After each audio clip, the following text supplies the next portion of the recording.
Hey comic fans, your pal David here, give you guys another edition of the Comic Fix. Now is Wednesday. It is the best day on the whole entire week. And you may be asking yourself, David, why is it the best day of the whole entire week? Well, let me tell you, it is comic book day. And so, with that being said, let's jump right into our comics. First up, Rocketeer, issue number 1, Cargo of Doom. I want to first thank Minutia. Through your videos, you introduced me to this character. And in your videos, you said that this would be the perfect time, in the perfect issue, to jump on. And for sure, you were right. I mean, I got everything I needed to know about Rocketeer and who his supporting cast is and where they stand with him through this one issue. In the start of the issue, we see a plane inspector going up with Miss Sally. And when he's going up there, he puts the moves on her. Now, little Sally, she puts him right in his place. But when she does, all hell breaks loose. And a parachute falls out of the plane, opens up, and gets tangled up in the plane. The plane is falling down, and the Rocketeer has to save them. And when he does, the page goes on, and we find out a little bit about a mystery about a boat and its cargo.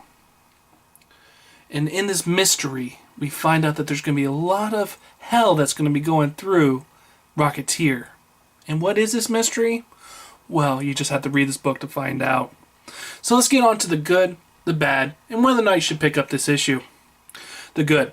As I said previously, that this is the issue where you get introduced to who Rocketeer is, to all his supporting cast, and where they stand with him.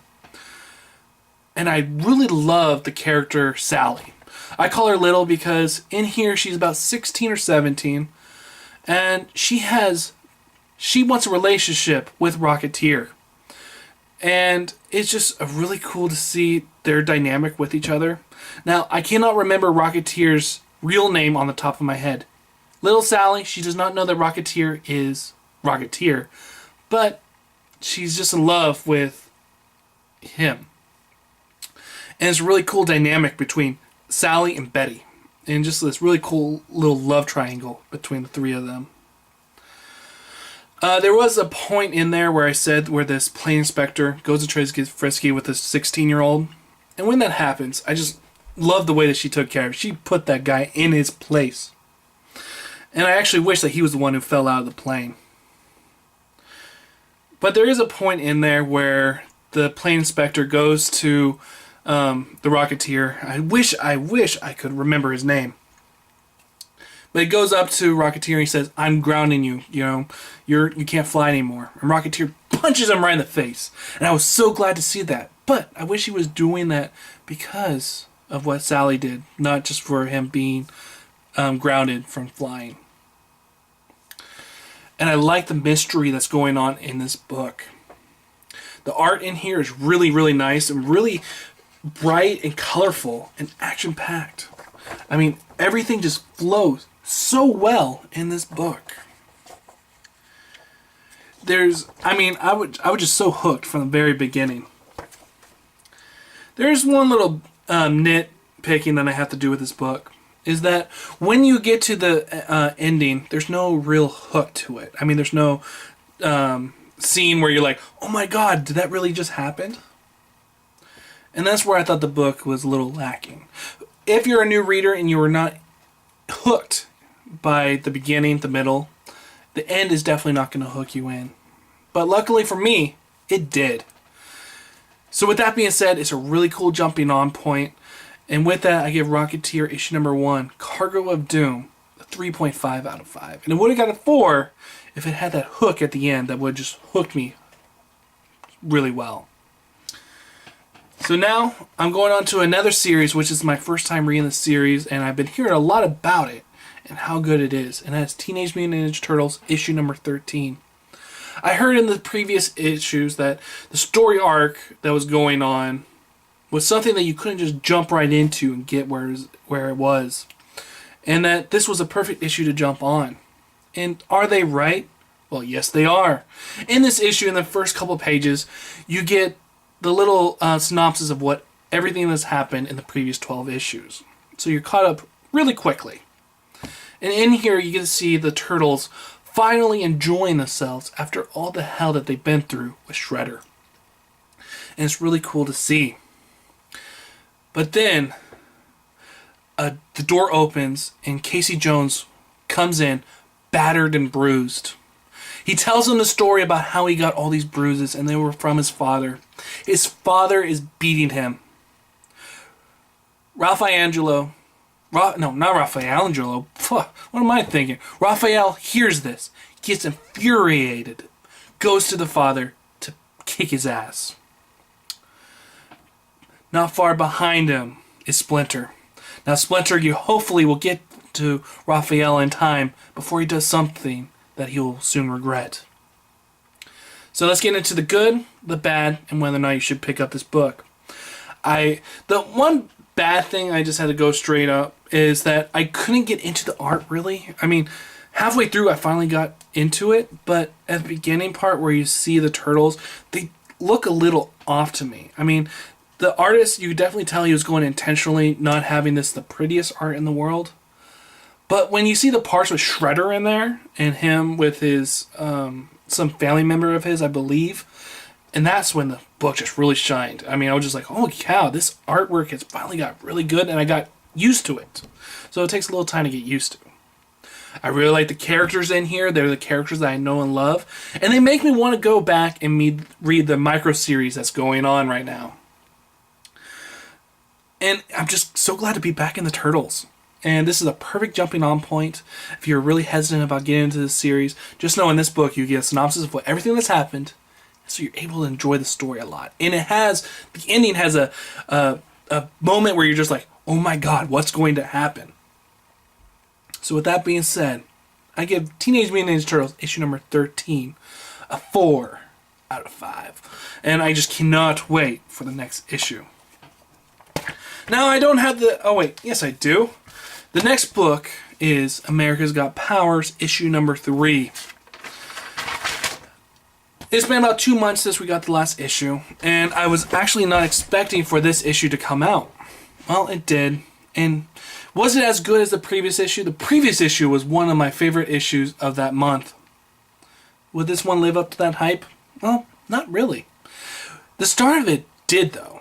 It had a really cool little twist at it, where you get to see how the government is utilizing all these superhero type of people, and how the people that are the criminals that had the power, how they're torturing them and you know, just experimenting on them.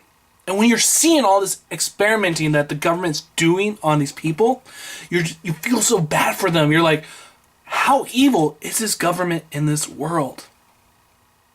But as they give you that plot line, they go off and do a Hunger Games type of plot line where you get the Power Games or whatever the hell it's called. And that's the point where you're just really... Me personally, I was just really uninterested. It was stuff that I already seen before, and a twist at the end that I saw coming that just... It made me uninterested with every single turn of the page. And it's really sad to see because I was so hooked by the first 10 pages. But then the last, 12 or 13 pages, I was uninterested the whole entire way. And it's sad to see because I was really interested in the series, but this issue just made me go, nah. I mean, would I recommend anybody to go and pick up this issue? No, not really. If you haven't picked up the last two, don't even bother with this issue. I mean, it does give you a cool first start of the book, but then the middle and the end, which is lacking the whole entire way. So with that being said, I give America's Got Power issue number 3 a 2.5 out of 5. Next book is a book that I read online, and I don't have the cover to show you, and that I believe is Amazing Spider-Man issue number 691.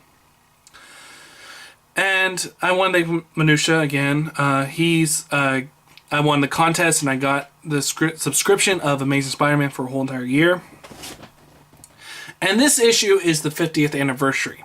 It's a $4.99 or $5.99 book. And would I say it's worth it? No, not really. In this issue, we get the origin story of Omega. Omega is this character, or is it Omega or Alpha? I think it's Alpha. We get the origin of Alpha. And it's almost exactly the same origin as Peter Parker. And that's where I was just reading, I was just like, huh, this is something I've seen a lot of times before. And then when Alpha gets his powers, he starts to be a jerk to everybody. I mean, there was no, like in the beginning of the pages, you didn't see anybody being a real jerk to him. He was just a loner guy who just stayed all by himself and no one really picked on him. And then he just started to be pretty much a dick to everybody. And it reminded me of when I went to the movies and watched The Amazing Spider-Man and see how when Peter Parker got his powers, he was just a dick to everybody. And that's what you got in this book. But there was a fun part where Alpha, I believe that's his name, I hope so, where he finally gets his superpowers and you just see this grin on him. And this grin is just going from ear to ear and you're just like, oh man, this is how I would feel if I got superpowers. And then there's a point in there where he gets into a conference room with his parents and the Horizon Lab people and their lawyers, and you see them all bickering back and forth, and you just still see this grin on his face. He doesn't care what's going on. He just knows he got superpowers and he can become a superhero. And throughout the book, you get to see the Avengers test him, see how much power he actually has, and then they find out he's probably one of the most powerful superheroes in the whole entire Marvel Universe. And eventually, he'll probably become evil. So Spider-Man has to show him the way. And, I mean, I was not hooked by the beginning. I was like, I've seen this 100 times before. And in the middle part, I was just like, still, I was not hooked. I just did not like this character whatsoever. And the thing that is actually a positive to that is that you were not supposed to like this character whatsoever. And as it says in there, that Andy Maguire, who's the person who becomes Alpha, becomes a superhero, is that he's doing everything that Peter Parker could not do. And isn't that the same title for Scarlet Spider? With the same powers but no responsibility, and that's what you feel like in this book. But, so there was really little things that could get me hooked onto this issue. And then with the art, it did nothing for me. I mean, I really think that the artists that they've been having on the Spider-Man book has just been really bland, and I just have not been getting into it whatsoever. But I am interested to see where the plotline goes, if it's going the way that it looks like it's going, where Alpha is going to be going off and becoming a supervillain. That's where it feels like it's going, and I hopefully know that there's going to be one time where all of us going to be turned around and he's going to be seeing the light of day and he's going to be like, oh my god, I've been a terrible person since I got my powers. I know that's going to happen. And another thing that I'm really negative on with this issue is that I wanted to have, in the previous issue of Amazing Spider-Man, we got this little secret, a sneak peek to what the next plot line is going to be, what the next story arc. And we did not get that with that issue. I was really stoked for the next story arc. But with this issue, I just didn't get any part of that whatsoever. So, with it being a $4.99 book, and the story just being bland and something you've seen 1,000 times before, is it worth picking up? No. For that, I'm going to give Amazing Spider-Man issue number 691, I believe it is, a 2 out of 5. My last book for this video is Astonishing X-Men, issue number 53. I've been really hard on the X-Men titles. Basically, I've not been picking up any of the X-Men titles that have the AVX tie-ins. And so the only ones in there has been Astonishing X-Men. I've been pretty down on the series. But this issue brought it to a whole new level, and I was actually really enjoying it. In here, we got Northstar, Gambit, and Iceman going to confront the enemy. Now, when they're confronting the enemy, they're at this tech expo type of thing, or a conference. And they meet the enemy, and she's very, very intimidating. She tells them straight up, yes, you guys are going to ask if I did all this stuff, and yes, I did. But there's nothing you can do about it. Your name has been tarnished by all this stuff that's been going on in the X-Men books. Do you really want some bad press by, attacking me in this conference? I mean, none of it's going to look good on you. And so they don't. And she just tells them, there's nothing you can do. The line has been drawn, and will you guys cross it? Because if you do, you guys are going to lose. And I really got the sense that she has the upper hand on everything. She has full control of everything that's going on. And then she tells him, do I have, what's her name? Karma. Karma's a psychic type of person. And does she have her? Well, the X-Men go off to go and find her. And they find her. And what happens after that? Well, you just have to read this book to find out. The cool things about this whole entire title, with this issue in particular, is that I enjoyed every single segment with all the characters. When they were talking to each other, it felt very natural, and it was just progressing the story very naturally. And it has a couple questions that you're just like, I cannot wait for them to be answered. And then the villain, the enemy, I think her name is Miss Hatch, and she's just so cool. I mean, I really like her. I can't wait to see more of her in this series. So it's all around a really cool issue. And with it being having a free code for this book, I'm going to be giving the this book with the free code to somebody who just says on my comments, hey, I want the code for this book, and I'll give you the code. And it'll be raffled off in my Pick of the Week book. So I'm just really happy to be reading this book. This book really just stepped it all up. It's been a lacking, series so far in the first 5 issues I've been reading of it. But this issue steps everything up. It makes me not want to drop this book. It makes me want to keep on reading. So with that, I'll give Astonishing X-Men, issue number 53, a 4 out of 5.